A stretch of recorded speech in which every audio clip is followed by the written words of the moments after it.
கிறிஸ்துவுக்குள் அன்பானவர்களே, ஆண்டவராகிய இயேசுவின் நாமத்தில் உங்களுக்கு என் அன்பின் வாழ்த்துக்கள். இன்றைய நாள் சத்தியம் ஏசாயா 41 அதிகாரம் 10வது வசனம் சொல்லுகின்றது, நீ பயப்படாதே, நான் உன்னோடு கூட இருக்கின்றேன். திகையாதே, நான் உன்னை பலப்படுத்தி உனக்கு சகாயம் செய்கிற தேவனாக இருக்கிறேன் என்று ஏசப்பா நமக்கு தைரியம் கொடுக்கிறாரு. யாருக்கு இந்த தைரியத்தை கொடுக்கிறாரு தெரியுமா? அன்புக்குரியவர்களே, உண்மை உள்ளவனோடு கூட இந்த ஏமாற்றுகிற உலகம் துணை நிற்பது இல்லை. ஆனால் ஏமாற்றுகிறவர்களுக்கு இந்த போலியான உலகம் எப்பொழுதுமே கூட நிற்கும். இதுதானே உண்மை. ஆனால் ஒன்று மட்டும் இதில் சத்தியம் என்ன தெரியுமா? உண்மை உள்ளவனுக்கு மனுஷன் துணை இல்லாமல் போகலாம். ஆனால் கர்த்தர் சொல்கிறாரு, பயப்படாதே, நான் உன் கூட இருக்கிறேன். இதுதான் நம்ம ரொம்ப முக்கியமாக கவனிக்க வேண்டிய சத்தியம். தானியேலுடைய வாழ்க்கையை வைத்து உங்களுக்கு கற்றுக் கொடுக்க விரும்புகிறேன். அன்புக்குரியவர்களே, தானியேல் உண்மை உள்ளவர். ஜெப வாழ்க்கை ஒவ்வொரு நாளும் இருந்துச்சு. கர்த்தருடைய வார்த்தைக்கு மீறி ஒன்றை செய்யக்கூடாது என்பதில் கவனமாக இருந்த ஒரு மனுஷன். தேவனுடைய ஊழியத்தை நேர்த்தியாய் செய்த தேவனுடைய மனுஷன். இப்பேற்பட்டவருக்கு விரோதமாக சதியோசனை பண்ணுறாங்க. இவனை எப்படியாவது ஜெபிக்க விடாமல் பண்ணணும், இவனை எப்படியாவது இந்த பதவியில இருந்து இவனை துரத்தி விடணும்னு சொல்லிட்டு தானியேலுக்கு விரோதமாக ஒரு கூட்டம் சதி யோசனை பண்ண. நல்லா கவனிச்சு பாருங்க. அந்த பகுதியில் கூட தானியேல் உண்மை உள்ளவர். அவருக்கா சப்போர்ட்டாக பேசுறதுக்கோ அவருக்கு ஆதரவாக நிற்கிறதுக்கோ எந்த மனுஷனும் இல்லை. ஆனால் சதி யோசனை பண்ணுறாங்க பார்த்தீங்களா? உண்மையா அந்த சதி யோசனை பண்ணுகின்றவர்களுக்கு 1000 பேர் கூட நிற்கிறது போல அவங்க ஒரு கூட்டமாக தான் இருக்கிறாங்க. எப்படி இவன் மேலே ஒரு பழியை போடலாம், எப்படி இவனுடைய வாழ்க்கையை அழிக்கலாம், எப்படி இவனை அப்படியே கொன்று போட்டு விடலாம், எப்படி இவனுடைய பெயரை இல்லாமல் போக வைக்கலாம், ராஜா கிட்ட, அதாவது ராஜாவிடம் இருந்து ஒரு கட்டளையை வாங்கி இவன் வாழ்க்கையை எப்படி முடிக்கலான்னு சதியோசனை பண்ணுறதுக்கு ஒரு கூட்டமே இருக்கு. அதாவது தப்பு செய்கிறவங்க கூட ஒரு கூட்டம் எப்போவுமே இருக்க தான் செய்கிறது. ஆனால் இந்த நிரபராதி தப்பே பண்ணாமல் இந்த நேரத்தில் இருக்கிற இந்த தானியேலுக்கு எந்த மனுஷனும் கூட இல்லை. ஆனால் உலகத்தையே படைத்த உன்னத தேவன் கூட தான் இருந்தார். நல்ல கவனிங்க எனக்கு அன்புக்குரியவர்களே. தானியேல் தவறு செய்யலை. தானியேல் ஜெபிக்கிற அந்த ஜெப வாழ்க்கையை வச்சு குற்றப்படுத்துகிறாங்க.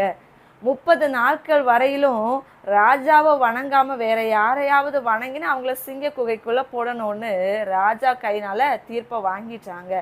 இந்த செய்தி தானியேலுக்கு தெரிய வருது. ஆனால் தானியேல் அதை குறித்து கலங்கலை. அவர் எப்பொழுதும் போல ஜெபிக்கிறாரு 3 வேளை தேவ சமூகத்தில். இப்போது இதை கரெக்டாக கண்டுபிடிச்சி இந்த சதி யோசனை பண்ணுற கூட்டம் என்ன பண்ணுச்சு? ராஜாவையும் அழைத்து கொண்டு வந்து தானியேலை அவங்க முன்னாடி எங்கே போட்டாங்க? சிங்க கெபிக்குள்ளே போட்டாங்க. ஆனால் ஒன்று சொல்கிறேன், ஆண்டவருக்குள்ளே உண்மையாக வாழ்கிற பிள்ளைங்களை ஆண்டவர் பிரச்சனையே வராமல் காப்பாற்றுவேன்னு சொல்லலை. உன் கூட எல்லா மனுஷனும் கூட நின்று உன்னை பாதுகாப்பாங்கன்னு அவர் சொல்லலை. உன் வாழ்க்கையில் சிறைச்சாலை அனுபவம் வரும், ஆனால் நான் உன் கூட தான் இருக்கிறேன், பயப்படாத. உன்னை பல ஜனங்கள் எதிர்த்து உன்னை இல்லாமல் போக வைப்பாங்க, ஆனாலும் நான் உன் கூட தான் இருக்கிறேன், நீ பயப்படாதே.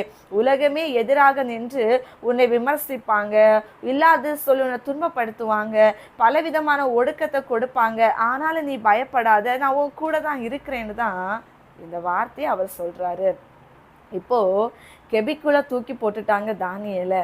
தானியேல் கெபியில் போன உடனே ஆண்டவர் தம்முடைய பாதுகாப்பாங்க கட்டளையிட்டுட்டாரு பாருங்க.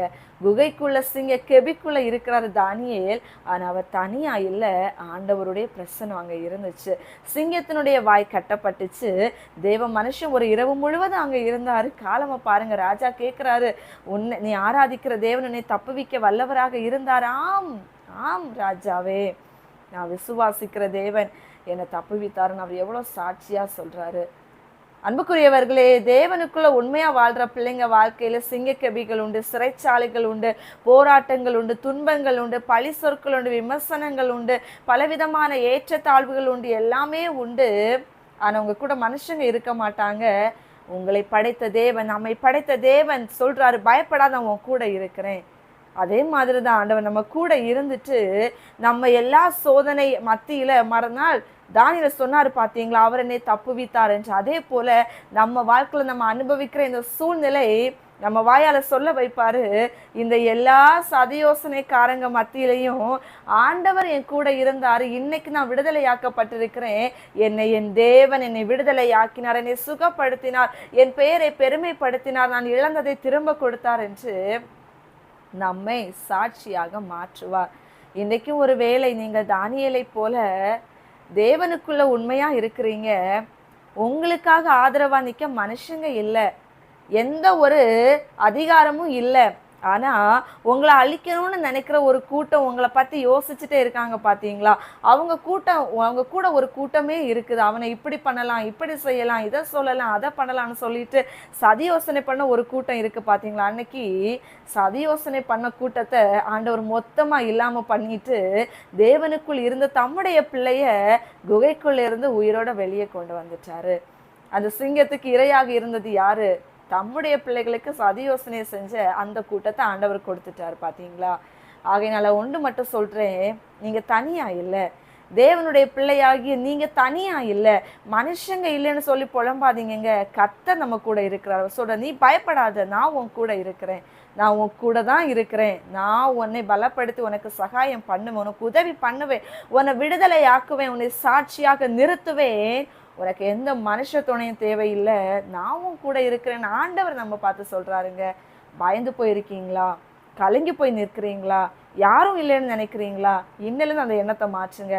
ஏசப்பா நம்ம கூட இருக்கிறாரு, நம்மளை வாழ வைப்பாரு, சாட்சியாக நிறுத்துவார், நிச்சயமாக நம்ம ஜெயத்தை காண்போம். ஜெபிப்போமா?